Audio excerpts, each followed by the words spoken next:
At my college graduation party, my mother grabbed the microphone and said, "Before we celebrate, everyone should know what she cost me. Look at my stomach." She lifted her dress in front of 200 guests, showing the loose skin and stretch marks. 22 years ago, this ungrateful girl destroyed my modeling career. I was signed to elite management before she came along. My Aunt Rachel tried to take the microphone, but Mom pushed her away. This was supposed to be my celebration dinner at the country club after getting my nursing degree, but Mom was making it about her destroyed dreams again. She'd been drinking champagne since noon and getting louder with each glass. "You all think she's so wonderful graduating with honors, but you don't know what I sacrificed." Dad stood up from his chair looking embarrassed, but he never actually stopped her when she got like this. My boyfriend Jake squeezed my hand under the table while my grandparents stared at their plates. Mom kept going even though people were starting to leave. I could have been on magazine covers, but instead I got fat and ruined because someone decided to be born 3 weeks early. She was pointing at me now, and her voice was getting that sharp edge that meant this was going to get worse. The waiters stopped serving food and just stood against the walls watching this train wreck happen. My agent dropped me the day I told him I was pregnant. She was crying now, but not sad tears. These were angry tears that I'd seen my whole life whenever she looked at old photos of herself. Fashion Week was 2 months away, and I was booked for 8 shows. My little brother Tom, who was 19 and still lived at home, started recording on his phone. Not to post anywhere, but because we'd learned to document Mom's public meltdowns for therapy sessions. You want to know what she really cost me? Mom walked toward my table, still holding the wireless microphone. My friend group from nursing school looked horrified because they'd never seen this side of her. She was usually so charming and perfect when other people were around, saving the real venom for when we were alone. $2 million. That's what my contract was worth over 5 years. She slammed her hand on the table, making the water glasses jump. "I did the math every single year on your birthday." Jake stood up like he was going to say something, but I grabbed his arm because confronting her only made things escalate faster. "That's why you're paying me back starting next month." Everyone went quiet, and even the country club manager who'd been hovering by the door stopped moving. "What are you talking about?" I finally spoke, even though I knew engaging was a mistake. "Your signing bonus from the hospital. $30,000. That goes to me." She pulled papers from her purse and threw them on the table. I picked up the papers and saw they were some kind of contract she'd drawn up herself, not actual legal documents. "You're insane." The words came out before I could stop them. Insane? I'm a mother who gave up everything. You gotta go to college because I worked 3 jobs after my modeling career died. This was a lie. Dad paid for my college, and she hadn't worked since I was 5. You live in my house rent-free. Another lie. I'd moved out at 18 and paid for my apartment working nights at the hospital while going to school. Every gray hair and wrinkle is because of the stress you caused me by ruining my body. She turned to address the whole room again like she was giving a speech. I never got to travel to Paris or Milan, never got to date Leonardo DiCaprio. People actually laughed at that one, which made her angrier. He was at the same party as me once in 1999, and my agent said he noticed me. Aunt Rachel tried again to intervene. "Diana, you need to stop this right now." But Mom was on a roll. "She's getting married next year and expects me to pay for it when she still owes me for destroying my life." Jake looked confused because we weren't engaged and hadn't even talked about marriage yet. I found the ring receipt in Jake's car. She smiled like she'd caught us in some crime. $4,000 he spent when that money should go to compensate me. That's when Grandma stood up. She was 83 and barely 5 feet tall, but when she got mad, everyone listened. "Diana Marie Henderson, you stop this nonsense immediately." Grandma's voice cut through Mom's rant like ice. "What modeling contract? You were never signed to Elite. You did 2 local department store shoots for $50 each."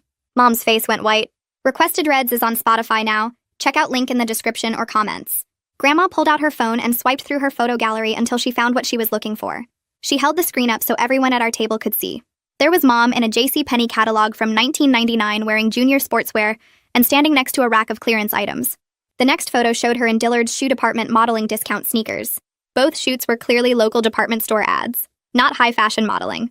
The photos had price tags visible in the background and fluorescent store lighting that washed out everything. Mom looked young and pretty, but she was just a regular model for newspaper inserts, not someone signed to a major agency.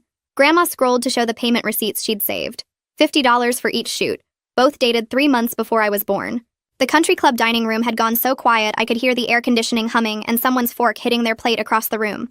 My heartbeat pounded in my ears while everyone stared at the evidence on Grandma's phone. Mom's face had gone from white to red and she was breathing hard through her nose. The fake contract she'd thrown at me was still sitting on the table between us, suddenly looking even more ridiculous now that everyone knew the modeling career it referenced never existed. Mom lunged across the table reaching for Grandma's phone, but Dad finally moved. He stepped between them and grabbed Mom's arm, pulling her back. His voice was quiet, but firm when he said we needed to leave right now.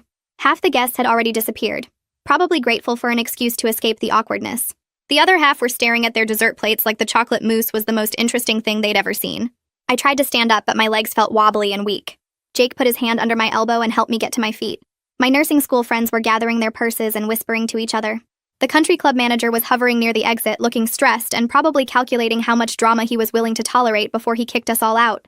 Tom was still recording on his phone, getting every second of Mom's meltdown for documentation. Aunt Rachel had her arm around Grandma, who was putting her phone back in her purse with shaking hands. Mom was crying now. Real tears this time instead of the angry performance tears from before. We made it to the parking lot, and that's when Mom completely lost it.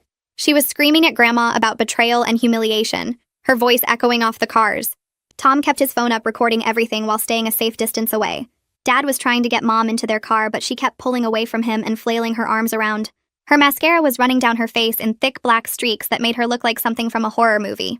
Her hair had come loose from the fancy updo she'd spent 2 hours getting done that morning. She kept yelling that Grandma had ruined everything and destroyed her relationship with her daughter.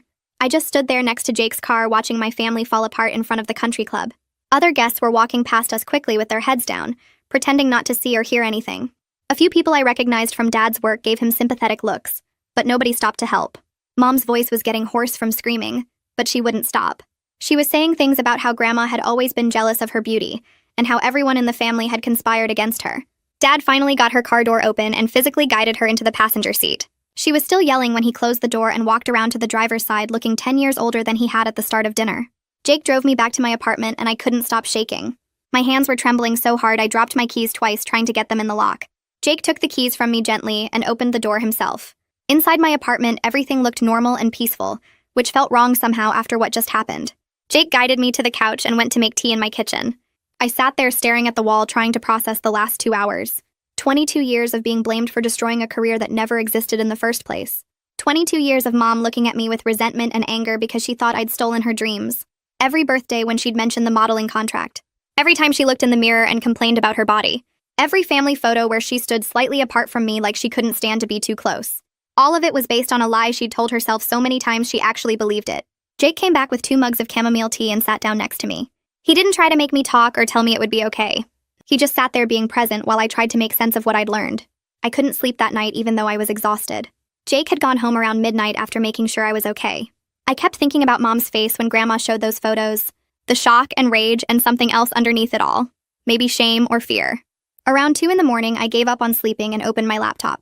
I started Googling Elite Management Modeling Agency and their roster from 1999. The agency website was still active and they had an archive section with photos of all their models from every year going back to the 80s. I clicked through 1998, 1999, and 2000 looking at hundreds of faces. Mom's name didn't appear anywhere. I tried searching the site directly for Diana Henderson and got 0 results. I found old modeling forums and message boards from the late 90s and searched those too. Nothing. I spent 3 hours going through archived websites and old modeling industry publications. Mom's name never came up once in any capacity. The closest I got was finding another Diana Henderson who modeled in California, but the photos showed a completely different person. By 5 in the morning, I had 20 browser tabs open and my eyes hurt from staring at the screen. But I had definitive proof that Mom had never been signed to Elite Management or any other major modeling agency. Tom showed up at my apartment at 7 in the morning, still wearing his suit from the party. His tie was loose and hanging crooked, and he had dark circles under his eyes. He was carrying his laptop tucked under one arm. I opened the door and he walked straight to my kitchen table without saying anything. He looked like he hadn't slept at all, and I probably looked the same. He set his laptop down and opened it, pulling up a folder labeled with just a date from 5 years ago. He turned the screen toward me and said we needed to talk about everything Mom had done to both of us. His voice was flat and tired. I sat down across from him and he clicked play on the first video. It was Mom in our kitchen screaming at teenage Tom about something. The date stamp showed it was from when he was 14. He had hundreds of these videos, all carefully dated and organized. He'd been documenting her meltdowns for 5 years, and I had no idea. We spent the whole morning watching videos Tom had secretly recorded since he was 14. There was Mom screaming at him for getting a B in algebra, calling him stupid and lazy. There was Mom blaming him for Dad's weight gain, saying the stress of having another child made Dad eat too much. There was Mom telling him he ruined her figure even worse than I did because he was a bigger baby. Video after video of her ranting and crying and blaming him for everything wrong in her life. I had no idea it was this bad for him too. I'd moved out at 18 and built my own life, but Tom had been stuck in that house dealing with this alone for years. Some of the videos made me cry.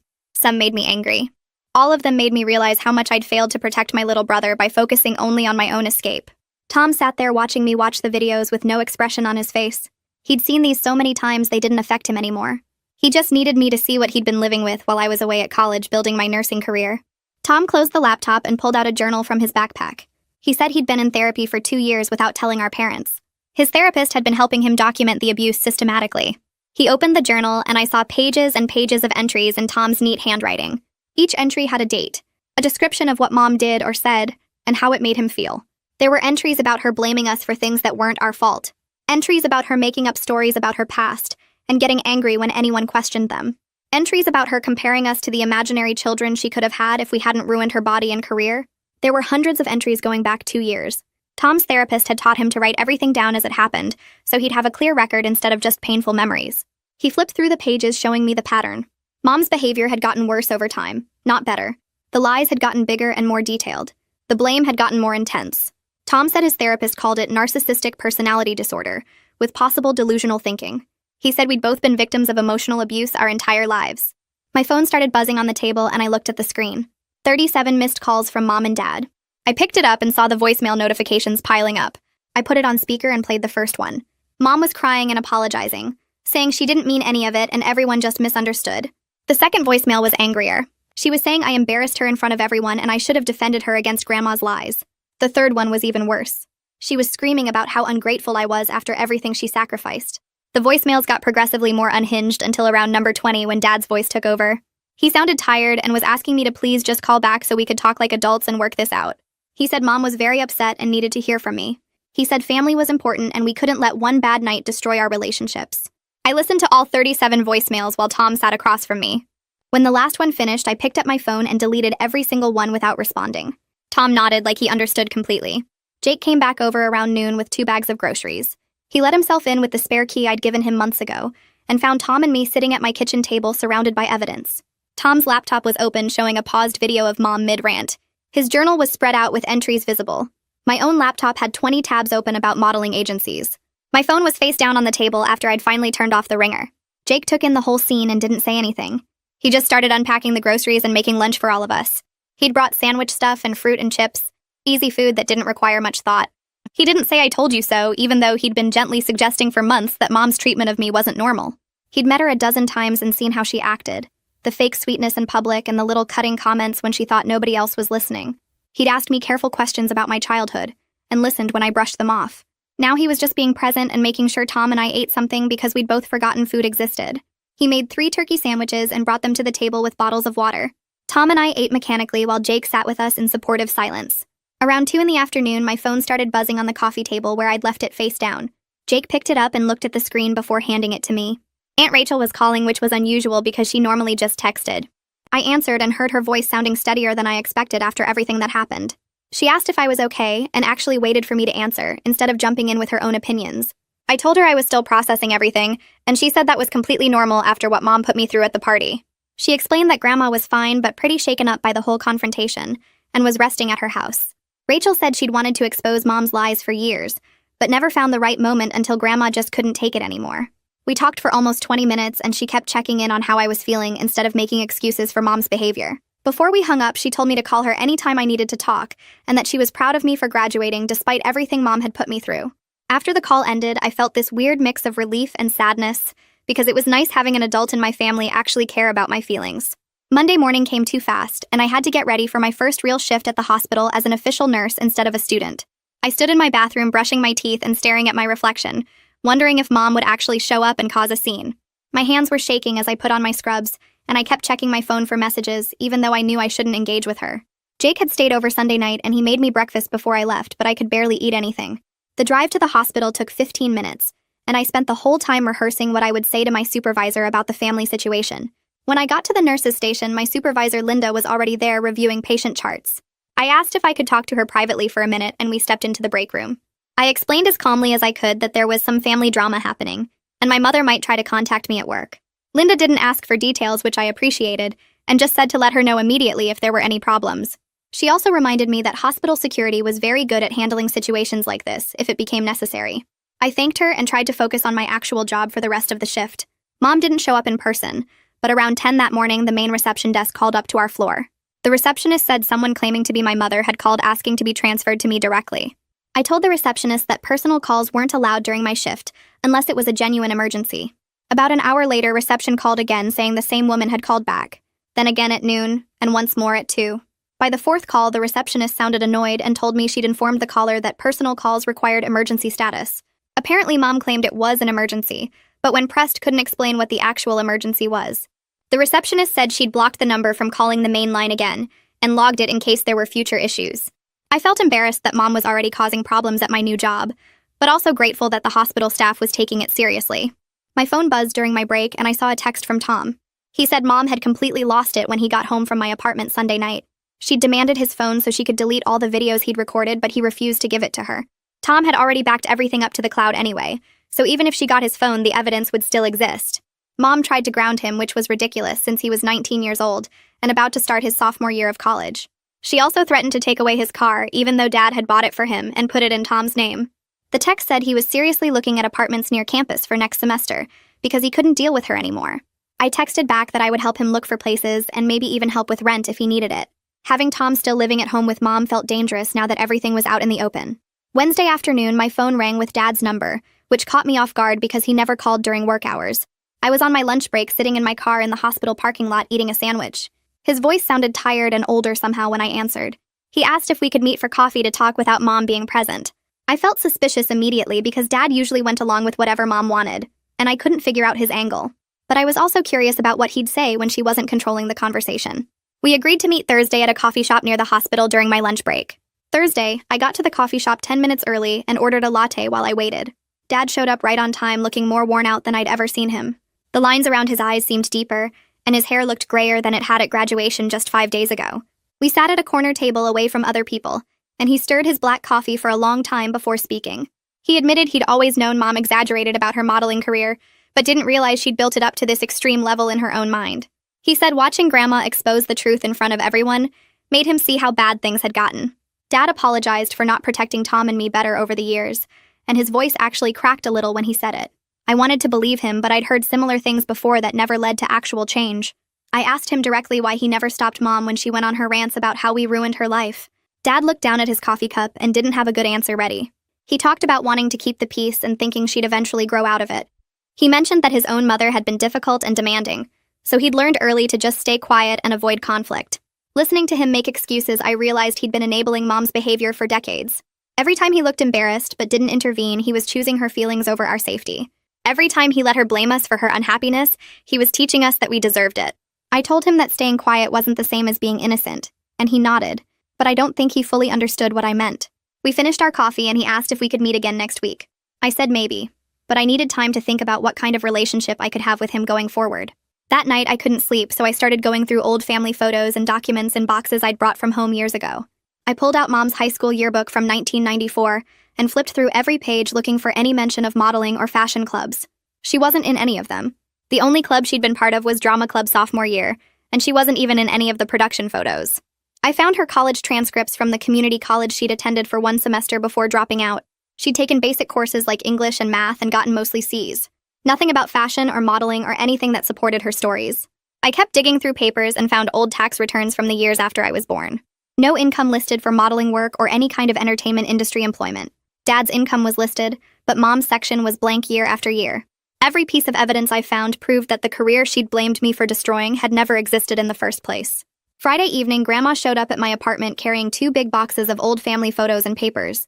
She said she'd been waiting for the right time to show me the truth about Mom's past, and now seemed like that moment. We spread everything out on my living room floor and spent hours going through it while Grandma told me stories. She showed me photos of Mom as a teenager looking normal and pretty, but not like someone being scouted by modeling agencies.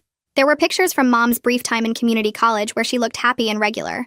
Grandma pointed out that in all the family photos from the late 90s, Mom was already creating dramatic stories about missed opportunities and people who'd wronged her. She explained that Mom had always been dramatic and attention-seeking even as a child, but it wasn't harmful back then. After Grandma left around 10 that night, I sat surrounded by evidence of who my mother really was, versus who she'd told me she was my entire life. Grandma came back Saturday morning with coffee and bagels, and we continued going through the boxes. She explained that Mom's behavior got significantly worse after she had me. The pregnancy had been difficult, and Mom gained 60 pounds, which was normal, but she fixated on it. Instead of accepting that her body had changed like most women's bodies do after having a baby, she started creating this fantasy about a stolen modeling career. Grandma said she tried to get Mom into therapy back then, but Mom refused and got angry at the suggestion. Over the years, the fantasy grew bigger and more detailed until Mom seemed to actually believe it herself. Grandma showed me the actual modeling portfolio Mom had put together in 1999.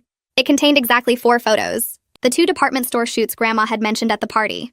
One basic headshot that looked like it came from Sears Portrait Studio. And 1 photo from a local car show where Mom was standing next to a red Corvette wearing jeans and a tank top. That was it.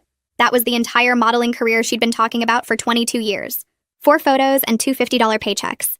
I held the thin portfolio in my hands and felt this strange combination of anger and sadness because she'd built her entire identity and all of her resentment toward me on something that barely existed. I stared at the thin portfolio, feeling this weird mix of anger and sadness wash over me because my entire childhood had been shaped by something that barely existed. 22 years of being told I destroyed her dreams, and it was all based on 4 photos and $100 total. Grandma packed up the boxes and hugged me before she left, telling me she was proud of me for finally seeing the truth. I couldn't sleep that night, so I just sat on my couch looking at those 4 photos over and over, trying to understand how someone builds an entire identity around nothing. Tom showed up at my apartment the next afternoon, still wearing his work uniform from the grocery store where he had a summer job. He looked exhausted and dropped onto my couch without even saying hello first. I made him coffee and waited for him to talk because I could tell something was bothering him. He pulled out his phone and showed me a text from his therapist, asking if he'd be willing to do a family session with Mom and Dad. His therapist thought it might help everyone communicate better and start healing the family dynamics. Tom laughed when he read it out loud, and it wasn't a happy laugh. He said there was no way Mom would ever agree to therapy, because that would mean admitting she had a problem. I agreed with him, but part of me wondered if the graduation party disaster had shaken her enough to consider it. Tom shook his head and told me he'd already made his decision about something else. He was moving out for fall semester, and he'd been saving money from his grocery store job specifically, so Mom couldn't use finances to control him. He had almost $3,000 saved up, and his roommate situation was already arranged. I felt proud of him and guilty at the same time, because I'd escaped to my own apartment years ago, but left him alone in that house. Tom said he wasn't mad at me for leaving, and that he understood I had to save myself first. We talked for 2 hours about his plans and how he was going to tell Mom and Dad. He decided to wait until mid-August, right before move-in day, so she'd have less time to sabotage his plans or guilt-trip him into staying. My phone rang 2 days later from a number I didn't recognize with my area code. I almost didn't answer because I thought it might be Mom calling from someone else's phone to get around me ignoring her calls. But something made me pick up, and a woman's voice introduced herself as Jake's mom. She said Jake had told her what happened at my graduation party, and she wanted to reach out directly. I felt embarrassed that Jake's family knew about my disaster of a mother, but she was really kind about it. She explained that she was a family law attorney, and her practice focused on cases involving parental abuse and financial exploitation. She'd seen situations like mine before, and wanted me to know I had options for protecting myself legally. She offered to review the fake contract Mom had drawn up, demanding my signing bonus if I wanted to send her photos of it. I thanked her and said I'd think about it. But honestly, I was overwhelmed by the idea of involving lawyers. After we hung up, Jake texted me asking if his mom had called, and if I was okay with him telling her what happened. I told him it was fine and that his mom seemed really nice. He said she'd been wanting to help since he told her about the country club incident, and she dealt with narcissistic parents in her cases all the time.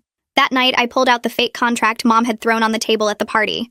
I'd shoved it in my desk drawer and tried to forget about it, but now I looked at it more carefully. It was typed up on regular computer paper and had places for signatures at the bottom. The language was ridiculous and not even close to real legal writing. It basically said I owed Mom $2 million for destroying her modeling career, and that my hospital signing bonus would be the first payment toward this debt. There were clauses about future payments and interest rates and penalties if I refused to pay. I took photos of all 3 pages and texted them to Jake asking for his mom's email address. He sent it right away, and I forwarded the photos before I could change my mind. I felt nervous involving someone I'd never met in my family problems, but I also felt relieved that maybe someone who understood the law could tell me if I needed to worry about this insane document. Jake's mom called me back in less than an hour, and I could hear her laughing before she even started talking. She said the contract was completely unenforceable and had no legal standing whatsoever. She explained that you can't just make up debts that don't exist and demand payment through a homemade contract.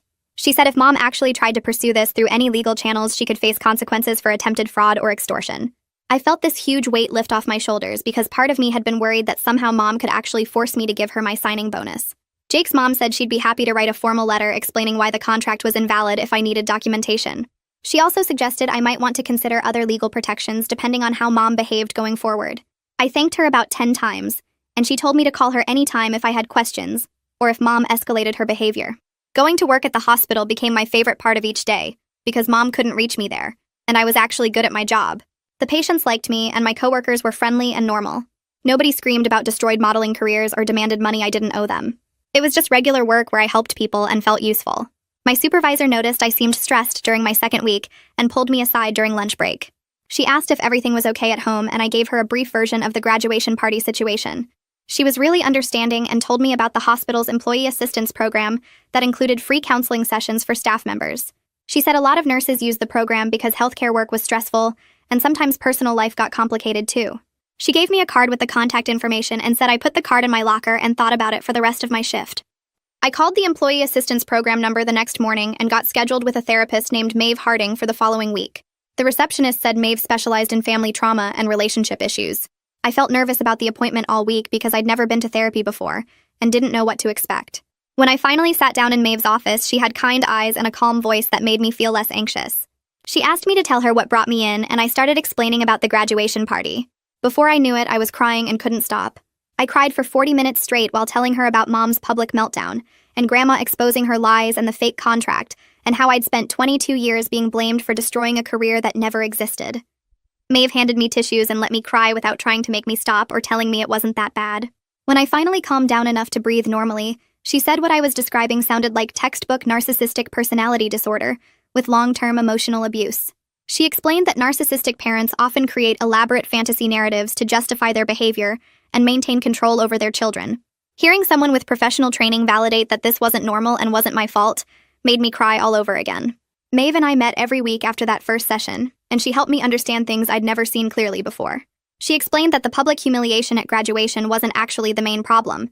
It was just the moment when the dysfunction became visible to everyone else. She said I'd been living with this abuse my entire life, and only now was I starting to recognize it for what it really was. She helped me see patterns in Mom's behavior, like how she isolated me from friends who questioned her treatment of me, how she sabotaged my confidence by constantly reminding me I'd ruined her life, how she made everything about her suffering no matter what was happening to anyone else. Maeve said these were classic narcissistic control tactics, and that Mom had probably learned them from her own mother, based on what Grandma had told me. Understanding the psychology behind Mom's behavior didn't make it hurt less, but it helped me stop blaming myself. I started to realize that nothing I'd ever done could have prevented Mom from acting this way, because the problem was inside her, not because of anything I did by being born. Tom showed up at my apartment late one night around 11 without texting first. I opened the door and he looked terrible, like he'd been crying for hours. He came inside and sat on my couch and just stared at the wall for a few minutes. I made him tea and waited because I could tell he needed to say something difficult. Finally, he told me something he'd never told anyone before. When he was 16, Mom got really drunk one night after Dad went to bed early. Tom was doing homework in the kitchen and Mom came in and started one of her rants about how her life had been destroyed. But this time she said something new. She told Tom she wished she'd had an abortion with him too, because at least then she could have gotten her body back faster after having me.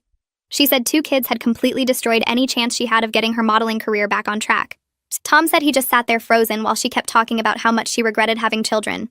He'd been carrying that conversation around for 3 years and never told his therapist or dad or anyone. He said he recorded it on his phone like he recorded all her meltdowns, but he'd never been able to watch the video again. I moved over to the couch and put my arms around Tom while he cried into my shoulder. I kept saying I was so sorry over and over because I didn't know what else to say. I felt like the worst sister in the world for being so focused on my own survival that I didn't see how bad it was for him. Tom pulled away and said it wasn't my job to protect him from our own mother. He said we were both just kids trying to deal with a parent who should never have had children in the first place. We sat there for a long time not talking, just being together in our shared understanding of what it was like growing up in that house. Before Tom left, we made a pact to support each other going forward no matter what happened with Mom and Dad. We promised to be honest with each other about how we were doing, and to not let Mom's manipulation drive us apart. Tom said having me as a sister was the only good thing that came out of being born into this family, and that made me cry again. Aunt Rachel called me a few days later and invited Tom and me to dinner at her house without our parents. She said she wanted to talk to us about some family history we should know. We drove over on a Saturday evening and she had a nice meal prepared. After we ate, she brought out old photo albums and started telling us stories about growing up with Diana. She explained that their mother, who was our other grandmother, had died when I was 3, so I barely remembered her. Rachel said their mother was also narcissistic and emotionally abusive, just like Mom was now. She told us about how Grandma would fly into rages over nothing and blame her daughters for ruining her life. She said Diana had learned these patterns from their mother and was now repeating them with Tom and me. Rachel showed us photos of their mother looking angry in almost every picture, even at family celebrations.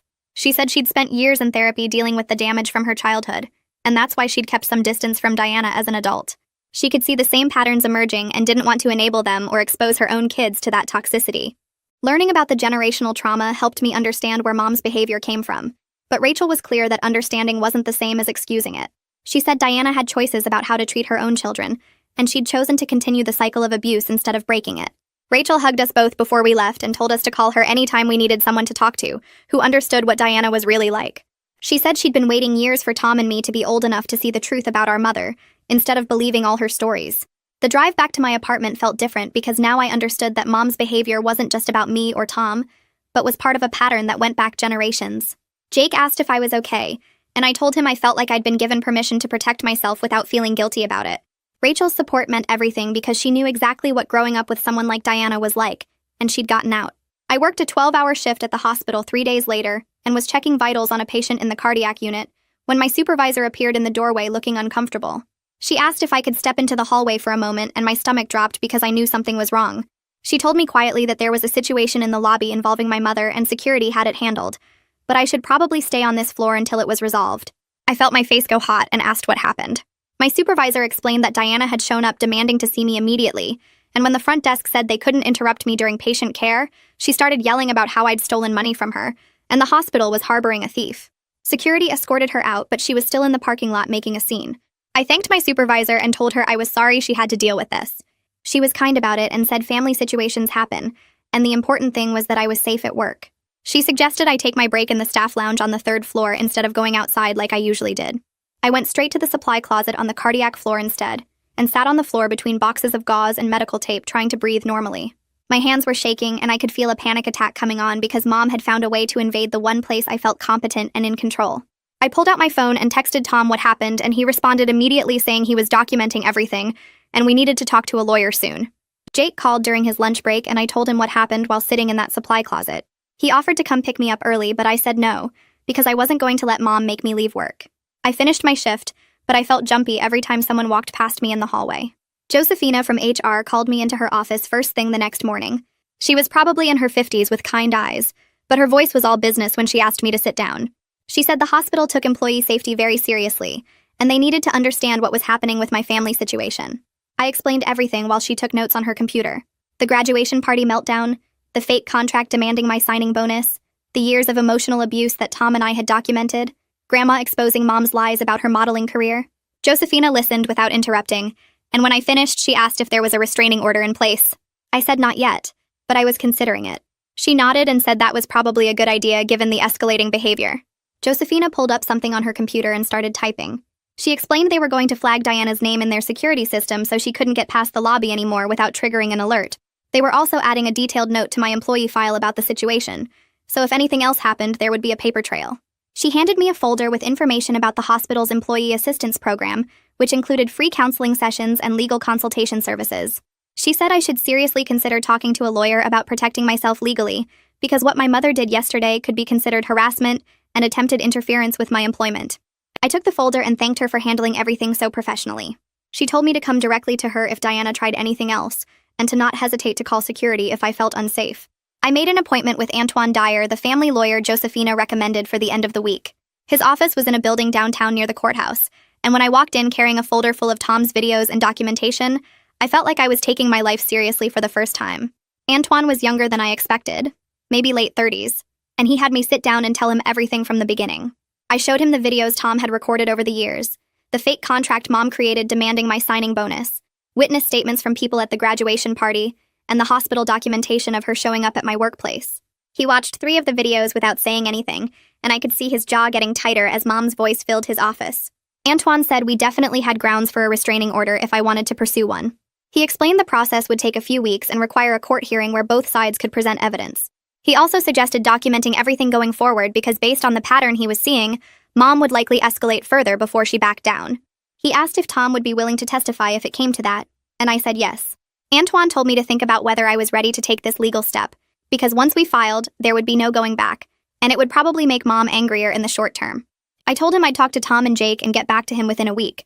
He said that was fine and to call him immediately if Mom did anything else threatening or showed up at my work again. Dad called me that evening, and his voice sounded strained when he asked if we could please just have dinner as a family and talk things through like adults. I sat on my couch staring at my phone and told him I would consider it only if Mom agreed to 3 conditions. She had to acknowledge that the modeling career was exaggerated, and she was never signed to elite management. She had to apologize publicly for humiliating me at my graduation party in front of 200 people. And she had to agree to start family therapy with a licensed professional. Dad was quiet for a long time and then said he would talk to her about it. I told him those conditions were non-negotiable, and if she refused even one of them, I wasn't interested in having dinner or any other family gathering. He said he understood and would call me back in a couple days. Dad called back 2 days later, and I could tell from his voice what the answer was before he said anything. Mom refused all 3 conditions. She was claiming that Grandma had lied about the modeling photos because she was jealous of Diana's beauty and success. She said I was manipulated by Jake's family who wanted to turn me against her, so they could control me. And she was now saying that I was the narcissist and she was the victim of my cruel treatment. Dad sounded exhausted when he repeated all this, and asked if there was any way I could be flexible on the conditions. I told him no, and that I was done trying to have a relationship with someone who couldn't acknowledge basic facts about reality. He started to argue, but I cut him off and said I had to go. After I hung up, I texted Tom that we needed to move forward with the restraining order. Tom moved into an apartment near his college campus 3 weeks earlier than he'd originally planned. He found 2 roommates through a campus housing board and signed the lease using money he'd saved from his summer job at the grocery store. Mom found out where the apartment was somehow and showed up on moving day screaming about betrayal through the front door. Tom's roommate opened the door and Mom pushed past him into the living room, demanding to know why her son was abandoning her. Tom stood there holding a box of his stuff and told her calmly to leave or he would call the police. She started crying and saying he was breaking her heart just like I had broken it. One of Tom's roommates stepped forward and said very clearly that she needed to leave the property immediately or they would call the cops. Mom looked around at the 3 of them and must have realized she wasn't going to win this one because she left still yelling about ungrateful children. Tom texted me an hour later saying he felt free for the first time in his entire life. My first session with Maeve the therapist turned into weekly appointments because there was so much to process. She helped me see patterns I'd never recognized before. How Mom isolated me from friends who questioned her behavior by making me feel guilty for spending time away from family. How she sabotaged my confidence by constantly pointing out my flaws while praising herself. How she made everything about her suffering, so I learned to minimize my own feelings and needs. Maeve showed me examples from my own stories of how Mom would twist situations to make herself the victim, even when she was clearly the aggressor. I felt angry at myself for not seeing it sooner, but Maeve said that was normal because children are programmed to trust their parents, and it takes years to recognize abuse when it comes from someone who's supposed to love you. Josefina called me into her office again a week later, and my stomach dropped because I assumed Mom had done something else. I walked in expecting bad news, but Josefina was almost smiling when she told me to sit down. She said Mom had called the hospital administrator directly claiming I had stolen money from her and demanding my signing bonus be given to her instead of me. The administrator had apparently laughed and told her that wasn't how employment contracts worked, and if she called again, they would consider it harassment. Josefina said they were documenting this call along with everything else, and it actually strengthened my case if I decided to pursue legal action. I sat there feeling a weird mix of relief that the administrator had shut Mom down and horror that she was still trying to sabotage my job and my money. Josefina told me this behavior showed clear escalation, and I should really consider that restraining order sooner rather than later. I walked straight from Josefina's office to my car and sat there shaking for 5 minutes before I could even put the key in the ignition. Mom calling the hospital administrator to try to get my signing bonus redirected to her was beyond anything I'd imagined she would do. She wasn't just embarrassing me at family events anymore. She was actively trying to sabotage my career and steal my money. I pulled out my phone and found the business card Antoine had given me weeks ago when Josefina first suggested I might need legal protection. My hands were still trembling as I dialed his number. He answered on the second ring, and I told him everything that had just happened. Antoine listened without interrupting, and when I finished, he said we had more than enough evidence now for a restraining order. The hospital documentation of Mom's repeated attempts to contact me at work, the administrator's record of her demanding my signing bonus, Tom's videos from the graduation party, witness statements from 200 guests who saw her public meltdown. He said he could start the paperwork immediately if I was ready to move forward. I told him yes without hesitation. Something had shifted in me sitting in that parking lot. I wasn't scared anymore. I was angry and protective of the life I'd built for myself. That evening, Jake came over to my apartment with takeout and found me sitting on the couch surrounded by paperwork Antoine had emailed me to review and sign. Jake set the food down and asked if I was okay, and I realized I'd been so focused on handling this alone that I hadn't really let him help. He sat down next to me and asked if I wanted him to talk to his mom about the legal situation, since she specialized in family law. I looked at him and felt something release in my chest. I'd been trying to protect him from the full extent of my family's dysfunction, but he was offering to help, and I needed to let him. I said yes, and he immediately pulled out his phone to text her. Within 20 minutes, his mom had called me directly and spent an hour on the phone going through every detail of Mom's behavior. She said she knew Antoine professionally and he was excellent at these cases. She also offered to consult on my case for free if Antoine needed a second opinion on anything. After we hung up, Jake ordered me to eat the now cold Chinese food and told me I didn't have to be strong all the time. I cried for the first time since the graduation party, and he just held me while I let it all out. 2 days later, Aunt Rachel called me at work during my lunch break. Her voice sounded tired when she told me that Mom was calling every relative she could think of with a completely different version of what happened at my graduation party. According to Mom's story, I'd had too much to drink and started screaming at her for no reason. Then Grandma had joined in to gang up on her, and now I was trying to destroy her reputation over a simple misunderstanding. Rachel said some of the relatives who hadn't been at the party were believing Mom's version because they'd never seen her dark side. But Rachel was calling everyone back and setting the record straight with anyone who would listen. She was telling them about the fake contract demanding my signing bonus, about Mom showing up at the hospital, about the 22 years of blaming me for a modeling career that never existed. Rachel said the family was splitting into sides and it was getting ugly, but she wanted me to know she had my back no matter what. I thanked her and told her I was pursuing a restraining order. There was a long pause, and then Rachel said she thought that was probably the healthiest thing I could do for myself. She said she'd wished she'd done the same thing with their mother years ago before she died. That night, I opened my email and found a long message from Grandma with the subject line, "Family History You Should Know." I made myself a cup of tea and settled in to read it. Grandma explained that Mom's father, my grandfather, who died of a heart attack 2 years before I was born, had been a severe alcoholic who raged at everyone in the house. He would come home drunk and scream at Grandma and the girls for hours about how they'd ruined his life and trapped him in a boring job when he could have been something important. Mom and Rachel grew up walking on eggshells, never knowing what would set him off. Grandma wrote that Mom learned early that creating dramatic stories about herself got her positive attention from teachers and friends, while the truth of her home life was too painful to share. Mom would tell elaborate lies about family vacations they never took, and achievements that never happened. After her father died, Mom seemed to get worse instead of better. She started blaming other people for everything wrong in her life, instead of dealing with her own pain and trauma. Grandma said she'd watched Mom use this pattern for 40 years, and it had destroyed most of her relationships. She'd tried to get Mom into therapy dozens of times, but Mom always refused because that would mean admitting something was wrong with her.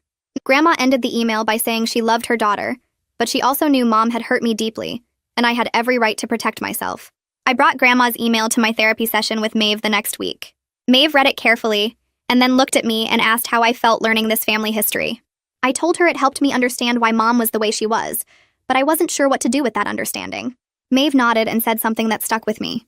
She said understanding where someone's damage comes from doesn't mean you have to accept their abuse. She said I could have compassion for the trauma Mom experienced as a child while still protecting myself from her current behavior. Those two things weren't opposites. I could acknowledge that Mom was hurt, and also acknowledge that she'd spent 22 years hurting me.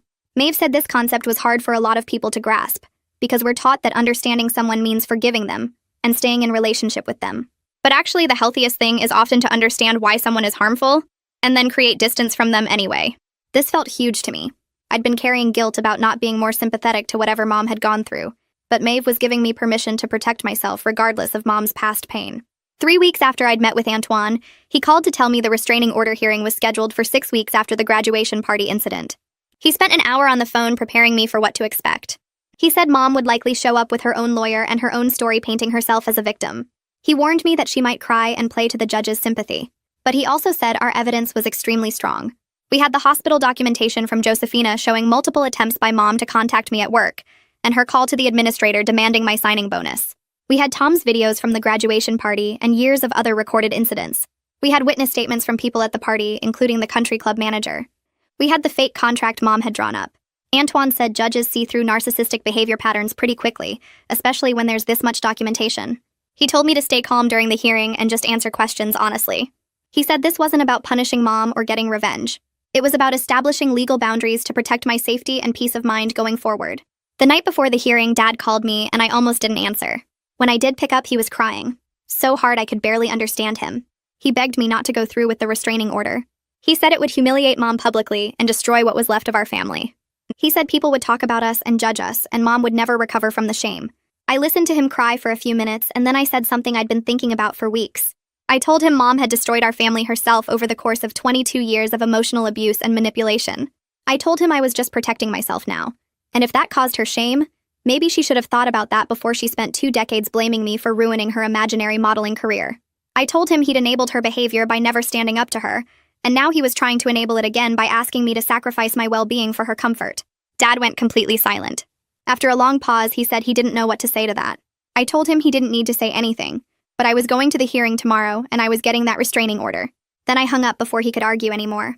I barely slept that night. I kept playing out different scenarios in my head of what might happen at the courthouse. Jake stayed over and kept reminding me that I had people on my side, and I wasn't doing this alone. Tom had already confirmed he was coming as a witness, and he'd prepared a statement about years of similar behavior from Mom. Jake was coming for support even though he couldn't testify since he'd only known our family for 8 months. Aunt Rachel and Grandma were both planning to be there. Antoine had told me that having family members willing to testify against Mom would be powerful for the judge to see. I got up at 5 in the morning and tried to eat breakfast, but my stomach was in knots. Jake made me toast and sat with me while I picked at it. He reminded me what Antoine had said. This wasn't about punishing Mom. This was about establishing legal boundaries to protect my safety and peace. I repeated that to myself like a mantra while I got dressed in the conservative outfit Antoine had suggested I wear to court. The courthouse was cold and institutional with that particular smell of floor cleaner and old paper that all government buildings seem to have. Mom showed up dressed in a black dress like she was attending a funeral, and she was already crying when she walked in. She'd brought Dad and 2 family friends who I recognized from church, but who hadn't been at my graduation party. They didn't know the full story, and Mom had clearly recruited them to make her look sympathetic. I had Tom and Jake and Grandma and Aunt Rachel and Antoine. We sat on opposite sides of the hallway outside the courtroom waiting to be called in. Mom kept looking over at us and crying louder whenever she thought the bailiff was watching. Tom leaned over and whispered that she was performing and I shouldn't let it get to me. The judge finally called us in and he looked tired before anyone had even said a word. He was probably in his 60s with gray hair and reading glasses, and the expression of someone who'd seen every family drama possible. Antoine and Mom's lawyer introduced themselves, and then the judge asked Antoine to present our case first. Antoine stood up and laid out everything in a calm, methodical way that made it sound even worse than I'd remembered. He started with the graduation party incident, describing how Mom had grabbed the microphone at my celebration dinner and publicly humiliated me in front of 200 guests by claiming I'd destroyed her modeling career and demanding I pay her back with my signing bonus. He presented witness statements from 5 people who'd been at the party, including the country club manager. Then he moved to the hospital harassment, showing the documentation from Josephina about Mom's repeated attempts to contact me at work, including calling 4 times in one day. And finally calling the hospital administrator directly to demand my signing bonus be given to her instead of me. He showed the judge the fake contract Mom had drawn up with no legal basis demanding $30,000. Then he called Tom to testify. Tom walked up to the witness stand looking nervous but determined. He told the judge about growing up with Mom's constant emotional abuse and blame. He described how she'd told him when he was 16 that she wished she'd had an abortion so she could have gotten her body back faster. He showed the judge 3 videos on his phone of Mom having similar public meltdowns over the years. Mom's lawyer objected, saying the videos were out of context, but the judge overruled him and watched all 3 clips. Mom's face went from fake crying to real anger as she watched Tom testify against her. She started to stand up, but her lawyer grabbed her arm and pulled her back down. The judge looked at her and warned her about courtroom behavior. Then Antoine rested our case, and it was Mom's lawyer's turn. Mom's lawyer stood up and tried to paint her as a concerned parent who just wanted to make sure I was being financially responsible. He talked about how hard it was to watch your child struggle, and how Mom had sacrificed everything for her family. He made it sound like the graduation party was just an emotional moment where she'd had too much champagne and said things she didn't mean. He claimed the hospital calls were just Mom trying to understand my benefits package because she wanted to help me plan for the future. The judge looked unimpressed and kept glancing at the stack of evidence Antoine had presented. Mom's lawyer called her to testify, and she walked up to the stand dabbing at her eyes with a tissue. She talked about her difficult pregnancy and how she'd given up modeling opportunities to focus on being a mother. She said the department store shoots Grandma mentioned were just small jobs she did while waiting for her elite contract to be finalized.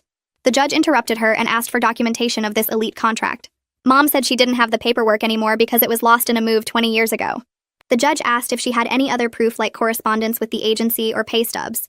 Mom started crying harder and said everything was verbal back then, and she trusted her agent. Antoine stood up and presented printouts from Elite Management's archived client roster from 1998 through 2001. Mom's name wasn't on any of the lists. The judge asked Mom directly if she'd called the hospital trying to get my signing bonus redirected to her account.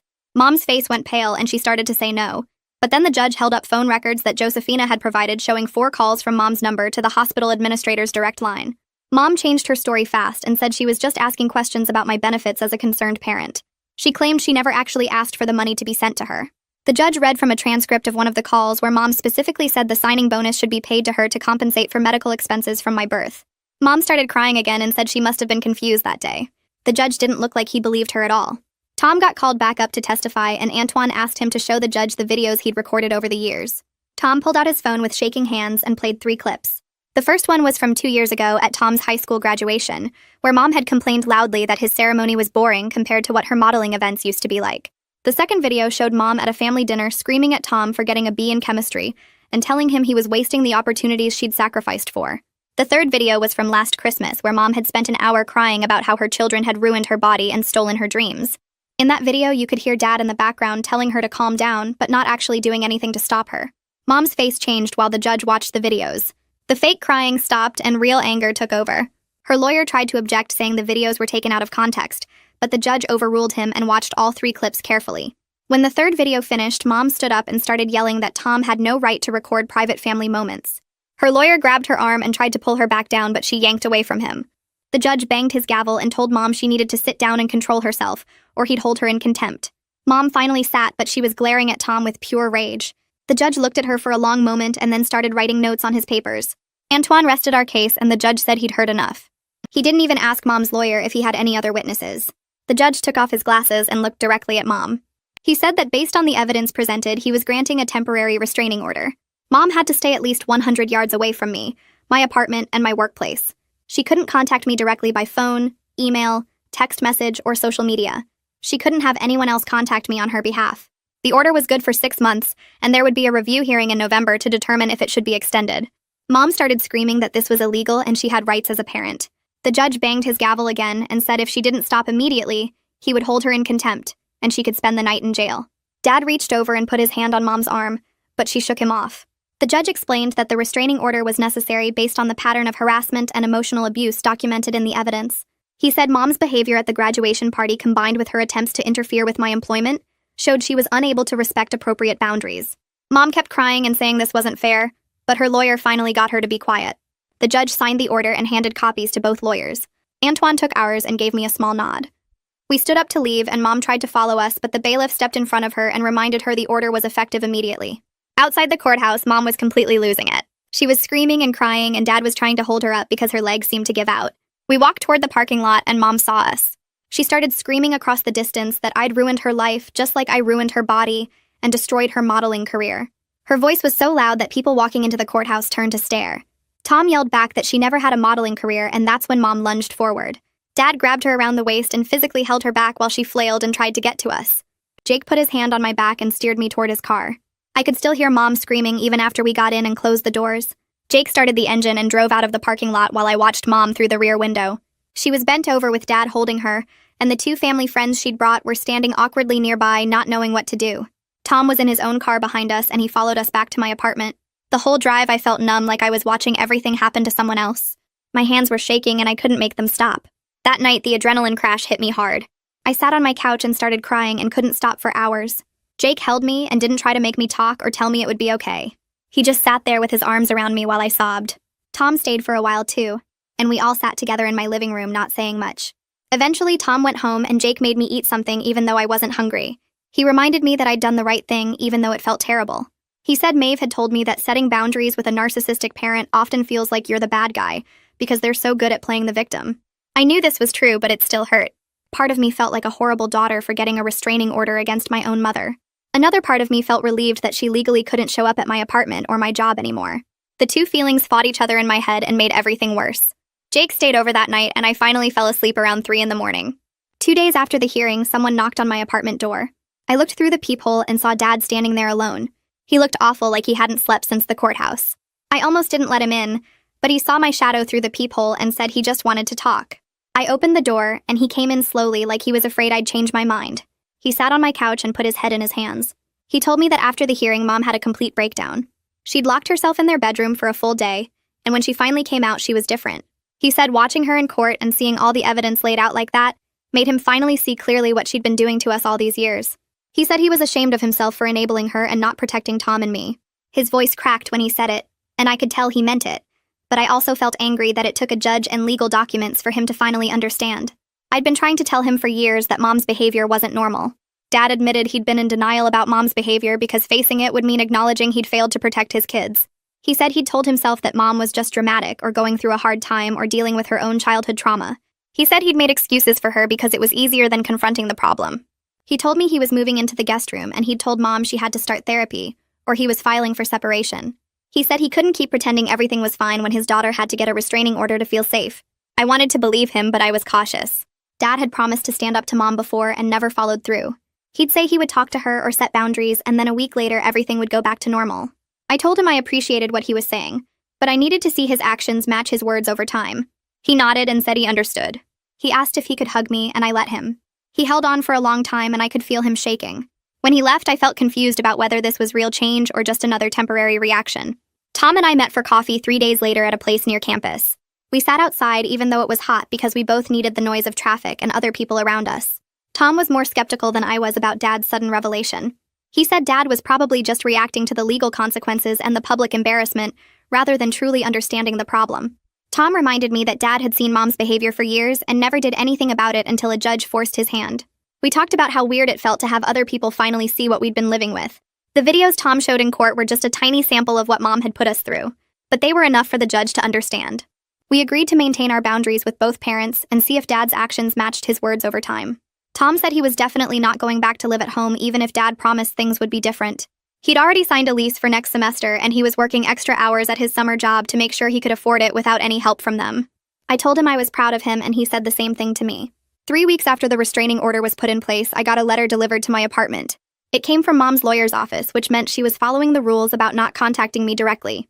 I sat on my couch staring at the envelope for 10 minutes before I opened it. The letter was 2 pages long in Mom's handwriting. It wasn't an apology exactly, but more of an explanation. She wrote about her difficult childhood with her own narcissistic mother, and how she'd never learned healthy ways to process her feelings. She said she regretted the way she'd acted at my graduation party, and the things she'd said over the years. She wrote that she'd started seeing a therapist twice a week and was working on understanding her behavior. She said she hoped that eventually we could rebuild our relationship on healthier terms. The letter talked a lot about her feelings and her struggles. It mentioned my pain only briefly at the end. I read it 3 times trying to figure out how I felt about it. Part of me wanted to believe she was really changing. Another part of me noticed that even in a letter that was supposed to be about apologizing, she'd made it mostly about herself. I showed the letter to Maeve at my next therapy session. She read it carefully, and then asked me what I thought about it. I said it seemed like progress, but something felt off. Maeve helped me see that it was a typical narcissistic non-apology. Mom acknowledged some behavior but framed herself as the victim of her own circumstances. She talked about her difficult childhood and her therapy as if those things explained away the damage she'd caused. She said she regretted things but didn't actually take full responsibility for them. The letter was carefully worded to make her seem like she was being vulnerable and accountable while actually avoiding real accountability. Maeve said real change takes years, and I shouldn't rush to reconcile just because Mom was saying some of the right words now. She reminded me that actions matter more than words, and I should wait to see if Mom's behavior actually changed over time. I decided to keep the letter but not respond to it. I would maintain the boundaries I'd set and see what happened over the next few months. It felt like the right choice, even though part of me wanted to believe everything could be fixed quickly. The next few weeks at the hospital settled into a comfortable rhythm that felt almost strange after years of waiting for the next crisis. My supervisor pulled me aside one afternoon after I'd handled a difficult patient situation without breaking a sweat. She told me I seemed different lately, more confident and present, like I'd finally relaxed into the job instead of just surviving it. I realized she was right. Without Mom's constant emotional demands draining my energy before I even got to work, I actually had something left to give my patients. I was better at reading their needs, quicker to respond during emergencies, more patient when they were scared or confused. Jake noticed it too when I came home from shifts, actually excited to tell him about my day, instead of just collapsing on the couch. Being 22 was supposed to feel like this all along, like I had room to figure out who I was instead of spending all my energy managing someone else's feelings. The restraining order had given me something I didn't know I needed until I had it, which was space to just exist without constantly bracing for the next attack. Tom called me on a Tuesday evening sounding more animated than I'd heard him in months. He got accepted to a summer internship program in Colorado, working with a tech startup, and he was taking it even though it meant missing Dad's birthday, and some cousin's wedding Mom had been planning to attend. His voice had this lightness to it that made me realize how heavy he'd sounded before, like he'd been carrying weight I hadn't noticed until it was gone. We talked for almost an hour about how weird it felt to make decisions based on what we wanted, instead of what would keep Mom from having a meltdown. He said his therapist told him that guilt was a normal response when you start setting boundaries with a parent who trained you to prioritize their needs over your own. I admitted I still felt guilty sometimes too, like I was doing something wrong by protecting myself when actually it was the healthiest thing either of us had ever done. Tom said he wasn't coming back to live at home after the internship ended, that he'd already started looking at apartments near campus for next year. I told him I was proud of him and meant it completely. Jake and I had one of those serious conversations that you know is coming but still makes your stomach tight when it actually happens.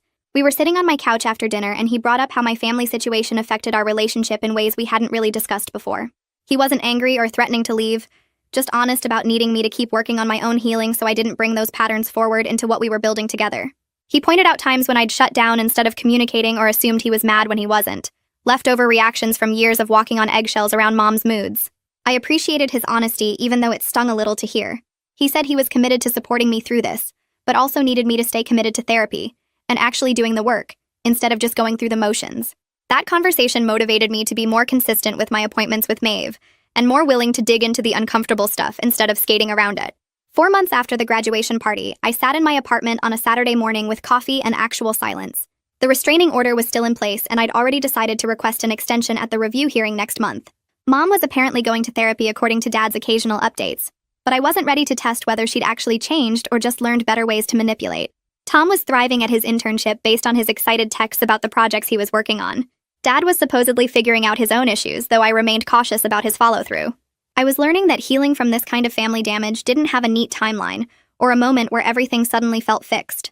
Some days were still hard, and I caught myself falling into old thought patterns, hearing Mom's voice in my head telling me I was selfish or ungrateful. But I had space now to recognize those thoughts for what they were, which was her programming and not actual truth. I was building a life that felt like mine instead of a reaction to her demands. I had work I was good at, a relationship with someone who actually supported me, a brother who was finding his own path, and friends who knew the real story instead of the perfect family image Mom always insisted we project. That felt like enough for right now, which was all I could really ask for.